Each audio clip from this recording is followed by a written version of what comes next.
So we're moving on to the big topic, and we are going to move away from Monday's game, kind of, to cover that, but there's a tie-in with a couple of the VAR decisions. So my question for you guys today simply is, are Celtic being refereed to a different standard when it comes to how VAR has been applied in Scottish football? James, your initial response?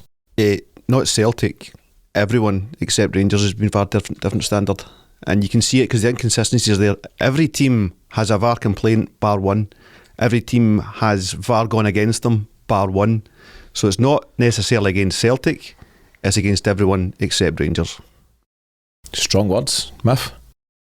Well, I just go back to the handballs that we've not had given to us versus the ones that we've had against us.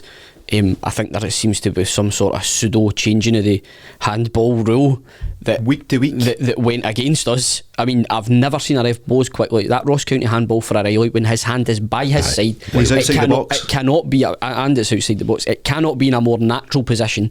It's bounced up off the Ross County player's foot onto his arm, and the ref couldn't wait to point to the spot. Instead went to VAR, they've upheld it.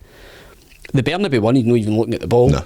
Albeit that you could argue his hand's out, but his hand's out for jumping for the ball. That's how you hit a ball. We've not had the Michael Smith one, we've not had the Goldson one. Just come out and tell us come and explain those decisions to us. That is what we need. We need transparency. All the officials that have been involved in that to say, right, look, this is why we came to that decision, because without it, whilst there's a deafening silence, we're left to jump to these conclusions. Yeah, Paddy, in terms of Monday's game alone, it can be summed up in two incidents. So obviously we've discussed that in a bit of detail. Rangers penalty on 52 minutes. I do think it's soft, but it's in the category of 50-50. But if it is 50-50, why wasn't it reviewed, on the screen? Why was John Beaton not asked to come to the VAR screen by Willie Collum? Has Willie Collum in the VAR room basically just said it's a definite penalty, 100%, no doubt, stay where you are, John, that's fine. So that's one point. The second one is the Goldson handball on 64 minutes. His hands are in an unnatural position, absolutely. They're up somewhere above his head. Made his body bigger. And it blocks the ball's route to goal. How is that not a penalty? In any other league, any other competition where VAR is being applied, that's a penalty. What's different here? If Goldson's hands are down another 10 centimetres, say, right, both hands, and the shot is hit where it's hit, then I could see the argument. But they are up so high. They are up so high. And I know how close it is. I get it. I get the speed of play is different from a slow motion view. I totally understand. He knew exactly what he was doing. He knew, I mean, it's still not even, it's a Carl Starfelt shot. I mean, it's very unlikely it's probably even on target. But the fact is, it's right in front of everyone, and they have taken the time to review it. It's probably been the quickest review of the season as well, might I add. Probably wasn't even 30 seconds added on for injury time because of it. It baffles me. It baffles me. What do we need to do to get something from this? And when I say get something from this, I mean the rules be applied. What do we need to do for that to happen from a referee in this league? Yeah. Struggling. I mean, Rangers are the only club yet to concede a penalty in the Scottish Premiership this season after 20 games. Is that just a coincidence? Well, I don't think so, because where there is marginal decisions, they will always get the benefit of the doubt. That's just the way things are. I mean, the one up at Aberdeen, Tavernier's kind of handballed it onto the post. It's as blatant a penalty as you'll ever see. Sands against Hibs, that's even more blatant. Sands against Hibs. There's an absolute catalogue. I mean, the worst decision of the season for me is the Ross County player through and goal. With Sands brings him down. There wasn't VAR at that point. No, he was on a booking. But he was on a booking, and the referee literally stood on the halfway line at Ibrox and shrugged his shoulders. Don Robertson stood and just went, What do you want me to do? None to see here. That's what I mean about the marginal decisions. Now, if that happens to any other team, based on what I've seen this season at Celtic Park go every week, you're off the park. You're off the park. The penalties we've had given against us, madness. Just the things we haven't had go for us, madness. And it's getting really frustrating to the point now where you're waiting before you celebrate a goal when you're at the game and stuff like that. Yeah. I hate it. I absolutely hate it. Well, just on that, Miff, you've mentioned there's been a catalogue of incidents, and I'm going to read out some here. Right, so VAR has now been in operation for 10 Celtic League games, and including yesterday's 2 major incidents, I'm going to give you 10 very, very questionable decisions in total which have gone against Celtic. I'll just rattle through these quickly, right? So the Michael Smith handball against Hearts, or for Hearts, on the 22nd of October, that was the very first day that VAR was in play. Abada also scores a late goal in that game at 4-3 to Celtic, and to this day we've yet to see a replay to show us clearly that was offside. It's like JFK, did it happen or did it not? Yeah, so that one's just fallen into the ether. Number 3, the penalty given against Burnaby in the Dundee United game that Miff mentions, where he wasn't even looking. That's the 5th of November. Same game, a chest-high challenge with the studs on Giacomakis. Nothing to see here, no red card. We move on. I don't even think a yellow card was given, which is bizarre. Didn't get a foul. Yeah. 5th incident, Jota's disallowed goal against Motherwell. The ridiculous camera angle, which I think Miff's Mod took to a tower on a Nokia 3310. Yep. And again, nothing to see here. That's 9th of November. Straight leg challenge on Starfelt in the same game, not even reviewed. Could have been a straight red. The Ross County game, the ball is flicked onto Matt O'Reilly's arm, which was in the most natural of natural positions by his side, possibly outside the box as well. Decision, penalty against Celtic. Abada's goal that was disallowed recently against Livingston at Celtic Park, that was the 21st of December, after the defender's error plays him in. Again, no goal Celtic. And the 2 incidents yesterday, the penalty, for Sakala, and the Goldson handball. Listen, there's more than that, but that's the 10 that jump out. I don't have the penalty first. That's a penalty. Right, okay, Miff, That's a penalty. I'll just read this and say there's been... Well, down to 9. I'm trying to get poetic. 10 games, 10 big decisions. It just doesn't quite It's like work. Anthony Ralston's goal against Hearts. That's what we'll do, right? So we'll edit this out maybe. But I mean, James, Definitely. Your thoughts on these 9 or 10 incidents in general, and as I say, there are others, but what's your general take on it? What would anyone say to that? They are all blatantly at least the wrong decisions, or if not, inconsistently applied decisions that only seem to go against us, or that never ever go against Rangers. So are Celtic talking to the SFA behind the scenes? Because we're paying for a service here and we're not getting what we're paying for. So there's got to be work behind the scenes. Talking to a couple of people that might be in the know seem to suggest Celtic have been to the SFA twice so far with this collection of incidents, and they'll be going again based on yesterday. So we'll see. The irony is Celtic are paying for this service to not to their benefit or the benefit of Scottish football, it's to their detriment, and that doesn't make any sense. I mean, if you'd mentioned you lads all go to the games, has this enhanced your experience as a paying fan? No.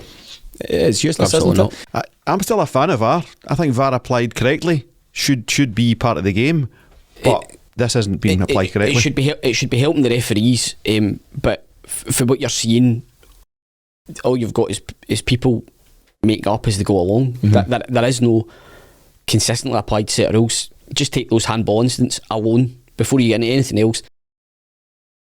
Who's come out and said, right, well, this is why. This is why. This is what we go by. Yeah. Because there is no explanation for what we've had against us and not go for us. I think what we're definitely seeing is the officials on the park are afraid to make a decision. They're just happy to let it go to review and whoever's in the mics. And on that point, Paddy, should we look at introducing this transparent audio feed between the officials in the park and the VAR room that we see in the NFL, we see it in rugby? If there's nothing to hide here, if you're doing the right thing, if you're applying the rules by the letter of the law, let us hear the audio. That would really, really enhance at least the viewing experience, and you would start to get more involved in it. I get how good that would be. It will never happen in this country. Never. Because it just lets everyone know what's going on. Well, what's going on? Can't tell you. That's why nobody's allowed to know. I just think it would enhance the product. I agree with James. VAR is good technology if applied correctly. So I seen somebody tweeting earlier on, a computer's only as good as information you put in it. You're getting rubbish in, rubbish out. Correct. You've got all the stats here, but nothing's working. Final question on the VAR topic. What are or what should be the consequences of officials getting this wrong? So there's been some wrong calls yesterday, I believe, that we've agreed on, certainly with regards to Goldson. There's been a whole catalogue there, 9 according to Miff, 10 according to me. No, 10 according to James. But what happens? Are you allowed to just get these wrong and then just go up the road anyway? So what used to happen on any referee, Steve Conroy, for example, has a bad game, dropped down at the 3rd division or whatever. We don't have the pool because there's more referees required now per game because of VAR. I mean, you've got to sack the whole organisation of Scottish refereeing, start from scratch professionally, and find a sponsor, put the money into it, and train these guys up. See, guys in football that aren't maybe going to make it amateur, junior, professional, whatever, they want to stay in the game. The right recruitment policy, advertising, whatever, you can get guys involved in the game and you can train them up properly without bias, without secrecy, without handshakes and all the rest that goes with it, and bring Scottish football into the 20th century, never mind the 21st. It's got to stop, and it's got to be wiped out and start again. It's the only way, with full transparency. And that's it. It's rather than, take that kind of punishment approach of demoting them to the lower levels or firing them up to Cove Rangers or whatever. Can you just retrain them better? And if I'd fire them all. Start again. Start again. Well, that does feel quite punitive. But in terms of retraining, can you not say to guys, right, you've got that wrong, but listen, we'll get you back down and we'll show you where you've got it wrong and work on it, because it is new technology to all the referees here. And listen, they're not going to sack them en masse as much as maybe we'd like to see that. It's not going to happen. So can we retrain the existing guys and make them better? I think there is a huge amount of ego in the existing pool of refs. I think you can see that. Arrogance. They enjoy the spotlight for whatever reason.